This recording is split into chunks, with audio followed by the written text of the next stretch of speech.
Hello guys. तो फिर से आप सभी लोगों को गुड मॉर्निंग और सभी को मेरी तरफ से जय मां सरस्वती।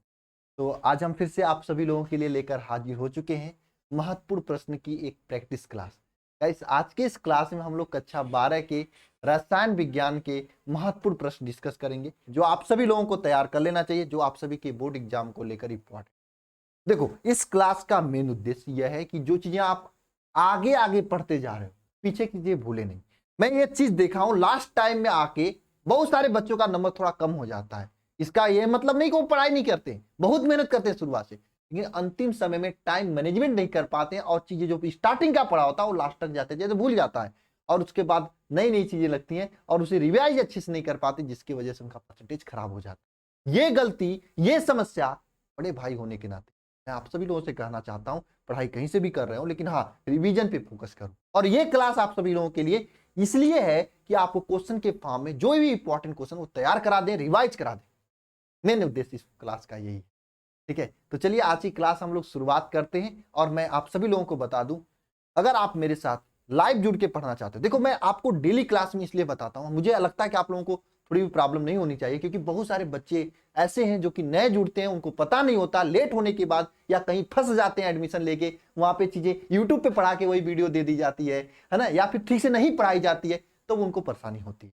तो लास्ट में जाके पता चलता, तो उसके बाद वो बहुत हाथ पैर मारते हैं, लेकिन फिर काश सर आपके बारे में पहले से पता, क्योंकि हम लोग ऐड नहीं लगाते। आप मेरे वीडियो को खोलते हैं तो आप देखते होंगे किसी न किसी का ऐड लगता हो, लेकिन हम लोग ऐड नहीं लगाते हैं, हम लोग पढ़ाते हैं डेली। जितना हमारे चैनल पे आपको, यहाँ पे हमारा चैनल नहीं, आप ही लोगों का चैनल अल्फा इंस्टीट्यूट, इस चैनल पे जितना आपकी क्लासेज मिल जाएंगी, जितनी लंबी लंबी क्लासेज मिल जाएंगी, उतनी कहीं पे भी नहीं मिलेंगी। इस चीज को ध्यान देना, ध्यान देखना, इसलिए आपका भी सपोर्ट मेरे लिए जरूरी है। जो बच्चे नहीं जानते उनको आप बताइए, शिखर बैच है जहां पर आपको अलग से लाइव क्लासेस पढ़ाई जाती है, डेडिकेशन के साथ में पढ़ाया जाता है, फोकस के साथ में पढ़ाया जाता है। ये नहीं यूट्यूब पे पढ़ा के वही वीडियो दे दें, नहीं, अलग से आपके लिए लाइव दी जाती है, अलग से, जैसे अलग से क्लास दी जाती है, यूट्यूब का अलग है, ऐप का अलग है, ये सिस्टम आपको दिया जाता है और मेहनत के साथ में पढ़ाया जाता है। और मैं सभी से बता दूं, जो बच्चे नए हैं, आज से यहाँ पे ऑर्गेनिक केमिस्ट्री स्टार्ट हो रही है। आप अगर नए ज्वाइन करना चाहते हैं तो आज से ज्वाइन करेंगे तो आपको फायदा हो जाएगा। बाकी अगर लेट करेंगे तो थोड़ा बैकलॉग ज्यादा हो जाएगा, तो उसमें थोड़ी दिक्कत होगी। लेकिन हालांकि हम लोग इसमें एक नया प्रोग्राम स्टार्ट करें, मेंटरशिप प्रोग्राम, इसीलिए हम 2 दिन थोड़ा से बाहर गए हुए थे, है ना।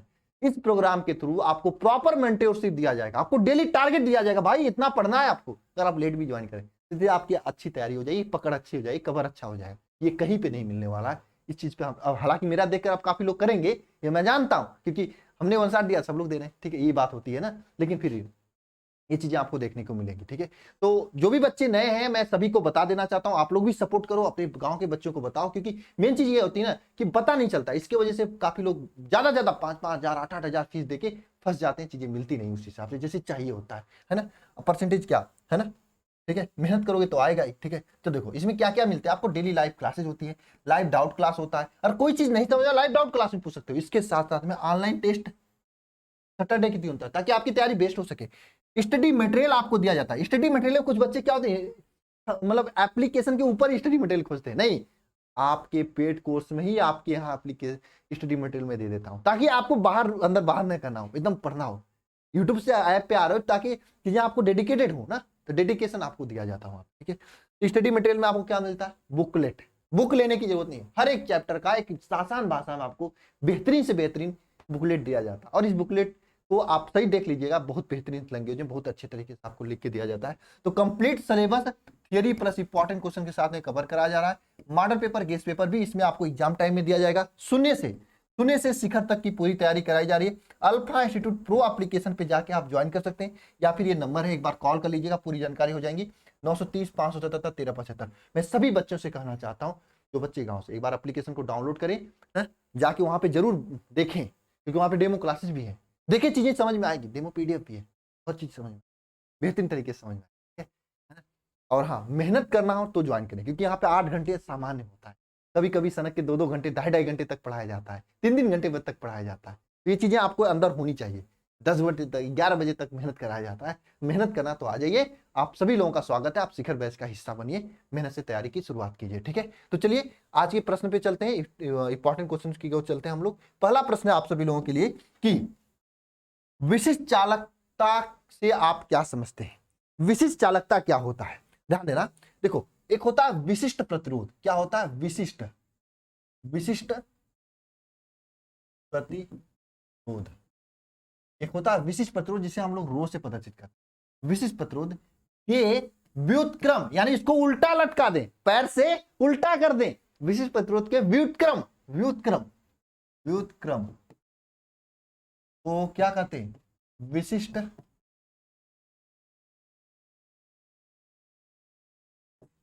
चालकता कहते हैं। विशिष्ट प्रतिरोध के व्युत्क्रम को हम लोग क्या कहते हैं? विशिष्ट चालकता कहते हैं। विशिष्ट चालकता रो इज इक्वल टू क्या होता है? ध्यान देना। सॉरी, विशिष्ट प्रतिरोध रो इज इक्वल टू क्या होता है? ध्यान देना, क्या होता है? विशिष्ट प्रतिरोध रो is equal to R A अपान यल होता है। अब मैं बता दूं, विशिष्ट चालकत्व जो होता है, विशिष्ट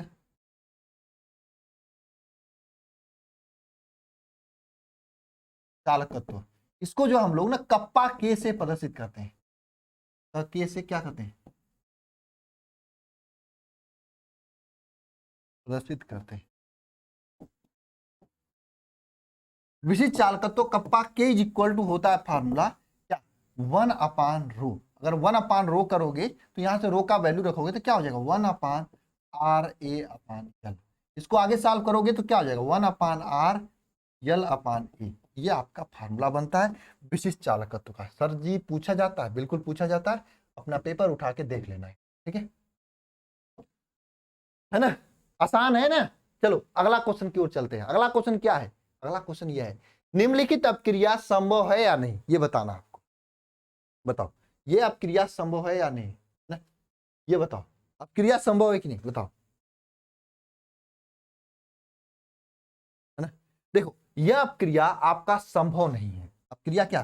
संभव नहीं होगा, है ना? लिखना सभी लोग, यह अभिक्रिया संभव नहीं। तो ये क्यों नहीं संभव होगा? आप तो अंतर्जामी तो नहीं है ना? कैसे बता दिया आप संभव नहीं होगा? बताओ। मैं बता रहा हूँ भाई, थोड़ा सब्र करो। संभव नहीं होगा, नहीं होगा। मैं आपको लोगों को पढ़ाया था, ध्यान से याद रखना। मैंने पूरा विद्युत रासायनिक श्रेणी पढ़ाया था, उसे याद करने का ट्रिक भी बताया था। मैंने कहा था विद्युत रासायनिक श्रेणी में या जिंदगी में भी होता है, आपकी लाइफ समय में भी होता है, जो आदमी ऊपर होता है वो नीचे वाले को धक्का मार के हटा दे।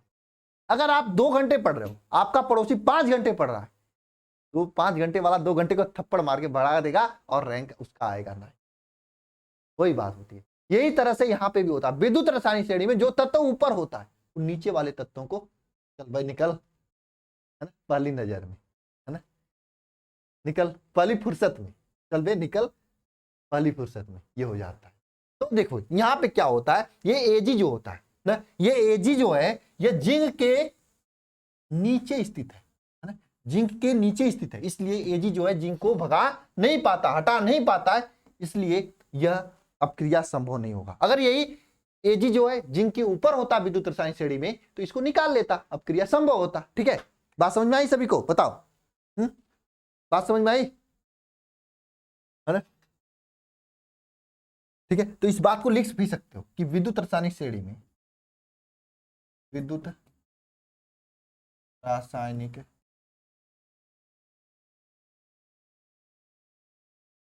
श्रेणी में, विद्युत रासायनिक श्रेणी में जो एजी होता है सिल्वर, एजी जिंक के नीचे स्थित होता है,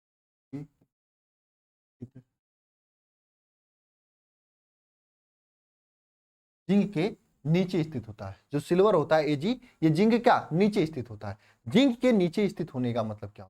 जिंक के नीचे स्थित होता है, जिसके वजह से क्या होगा, जिसके जिसके कारण जिसके कारण यह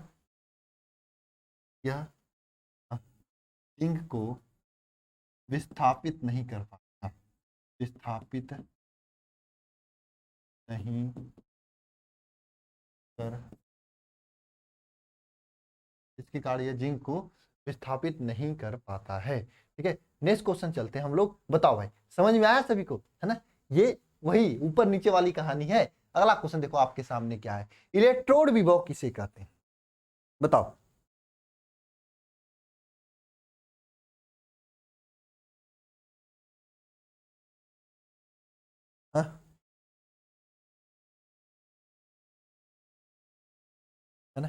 देखो इलेक्ट्रोड विभव क्या होता है।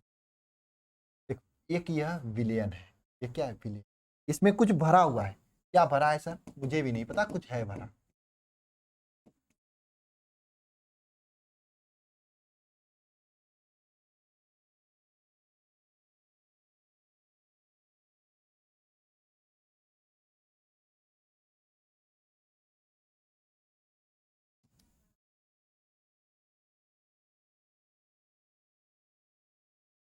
इसमें क्या करते हैं ये विलयन में, जिस धातु का, एक धातु का यहाँ पे है ना, एक धातु का छड़ डाल देते हैं। ये मान लो आप किसका छड़ है, Fe का छड़ है, तो जो लोहे का छड़ है तो इसी लोहे के लवण का विलयन होगा, FeSO4 का विलयन होगा। और कापर का मान लो छड़ डालते हैं यहाँ पे, तो जी कापर का छड़ डालोगे तो क्या करोगे, कापर का छड़ डालेंगे, कापर के लवण का विलयन होगा। ध्यान देना। अगर मान लो यहाँ पे हम लोग कापर का छड़ डालते हैं तो ये कापर CuSO4 का विलयन होगा। बात समझ में आ रही है।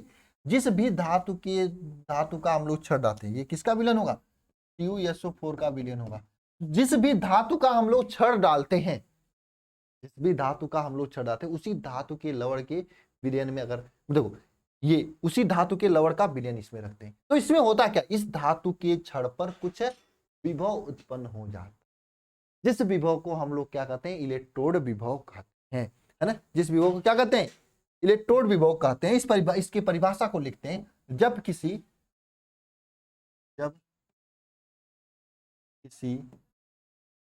धातु के छड़ को उसी के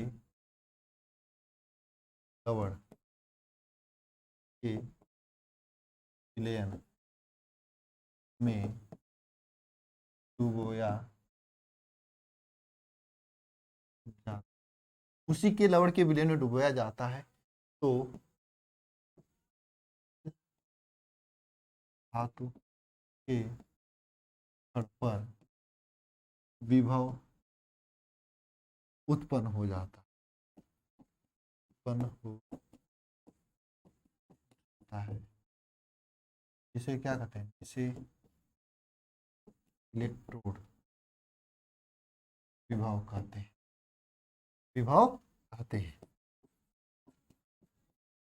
बात समझ में। जब किसी धातु के छड़ को उसी धातु के लवण के विलयन में डुबाया जाता है तो उस धातु के छड़ पर कुछ विभव उत्पन्न हो जाता है, जिसे हम लोग क्या कहते हैं, इलेक्ट्रोड विभव कहते हैं। भाई ये कापर का छड़ था और कापर के लवण का विलयन, कापर CuSO4 के लवण, ये लवण का जो विलयन है, इस लवण, ये लवण का जो विलयन है, लवण के इस विलयन में डाल दिया, तो इस धातु के, इस कापर जो धातु है, इस कापर धातु के जो छड़ है, इस पे कुछ विभव उत्पन्न हो जाएगा, जिसे हम लोग क्या कहेंगे, इलेक्ट्रोड विभव कहेंगे। बात समझ में आई सभी को। अगला क्वेश्चन चले, अगला क्वेश्चन देखिए, है ना, इलेक्ट्रोड विभव कहेंगे। अब मैं सभी से कहना चाहता हूं, कमेंट बॉक्स खुला हुआ है, सभी लोग कमेंट बॉक्स में इसकी परिभाषा लिखते हैं, लिखेंगे तो याद रहेगा। मैं कहीं कोई कॉपी पे लिखने के लिए नहीं कर रहा हूं, कॉपी पे लिखने का मुझे पता है तुम लोगों के पास समय नहीं है, तुम लोग तो है दीवाने आदमी, है ना, तुम लोग तो दीवाने आदमी हो, समय यहाँ इतना कहाँ है तुम लोगों के पास ना, है ना, समय कहाँ है इतना तुम लोगों के पास। चलो ये नेक्स्ट क्वेश्चन है, कोलराउस का नियम। देखो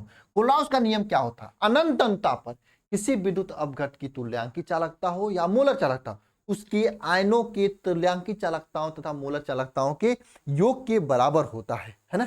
बात समझ में आई। सीधी सी बात है, कोई कोलराउस का नियम कोई नियम नहीं था। अगर मैं कहूंगा आपका वेट कितना है तो आप क्या कहोगे, मुड़ी का वेट कर लो, मतलब ये गर्दन गर्दन गर्दन को गांव में मुड़ी कहते, तुम गंगा वाली भाषा पढ़ाते हैं ना राजा, तो क्या हुआ, ये मुड़ी काट के इसका वेट कर लो, हाथ का वेट कर लो, दोनों काट के, पैर का कर लो, है ना, आधा करके कर लो, तो पूरा जोड़ोगे तो आपके शरीर का वेट के बराबर होगा। वही बात है यहाँ पे कोलाउस ने कहा कि NaCl का अगर हम लोग तुल्यांकी चालकता या मोलर चालकता निकाल लें अनंत अंतता पे, तो क्या होगा, इनके अलग अलग जो आयन है, लैम्डा Na प्लस का जो आयन है, अलग अलग आयन जो क्या, lambda Na plus plus lambda Cl minus के योग के बराबर होगा, उन्होंने कहा। क्या सीधी सी बात है, अनंत अंतता पे किसी विलयन की तुल्यांकी चालकता या मोलर चालकता, उसमें उपस्थित आयनों की तुल्यांकी चालकता था मोलर चालकताओं के योग के बराबर होता है, ये कोलाउस का नियम था। ठीक है, तो क्या लिख सकते हैं ना, परिभाषा लिख सकते हैं क्या, अनंत तन्यता पर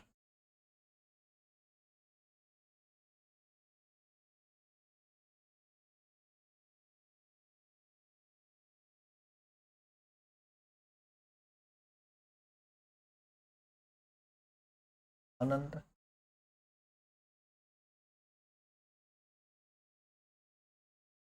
अनुता किसी विलयन, अनंत अनुता पर किसी विलयन, विलयन का या किसी विद्युत अपघट्य का, विद्युत अपघट्य लिखो, विद्युत अपघट्य का जो मोलर चालकता होता है, मोलर चालकता,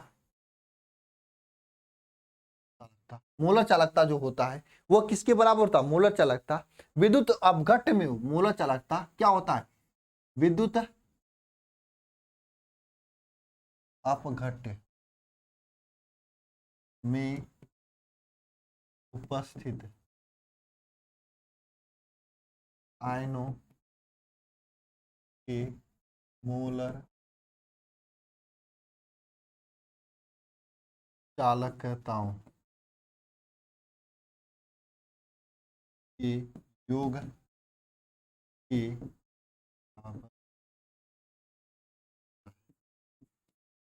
मोलर चालकताओं के योग के बराबर होता है। अनंत अनुता पर किसी विद्युत अपघट्य का मोलर चालकता जो होता है विद्युत अपघट्य में उपस्थित आयनों की मोलर चालकताओं के योग के बराबर होता है। यह आपका कोलराउस का नियम है। ये क्या है? यह आपके कोलराउस का नियम है ना? यह आपका क्या है? कोलराउस का नियम है। अब एक क्वेश्चन मैं लास्ट है जो कि आपके होमवर्क देंगे, ठीक है? यह आपको कमेंट बॉक्स में कमेंट करना है। हमेशा की तरह एक होमवर्क रहता है आप लोगों के लिए मेरे तरफ से, HW होमवर्क है। इसे आप लोग कमेंट बॉक्स में कमेंट करना और साथ में इन सभी को कमेंट बॉक्स में कमेंट करने की कोशिश करना ताकि चीजें आपको याद हो जाए।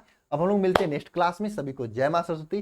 बताइएगा क्लास कैसी लगी, इस क्लास से कुछ फायदा होता है कि नहीं होता है। आपको अगर एग्जाम में 2 नंबर में आए तो इतना ही लिखना है, अगर 5 नंबर में आए तो इसके अलावा बहुत सारी चीजें मैं क्लास में बताया तो उसको भी लिखना है। मैं कभी 5 नंबर वाले क्वेश्चन का भी रिवीजन कराऊंगा, इसमें एक ही क्वेश्चन एक दिन में लूंगा। टेंशन ना लेना है, बस पढ़ाई करते रहना है, मस्त रहना है, अपना नाम, अपने मम्मी पापा का नाम, अपने घर वालों का नाम रोशन करना है। बस यही आपका एक लक्ष्य होना चाहिए, यही आपका एक उद्देश्य होना चाहिए। समय को बर्बाद मत करो, समय ही आपको एक अलग लेवल तक लेके जाएगा, ठीक है? और जो बच्चे अभी तक क्लास को ज्वाइन नहीं किया, आज ही से ज्वाइन करके अपनी ऑर्गेनिक केमिस्ट्री की क्लासेज शुरू हो रही हैं, शुरुआत कर सकते हैं। तब तक के लिए सभी को जय मां सरस्वती। मिलते हैं नेक्स्ट क्लास में। जय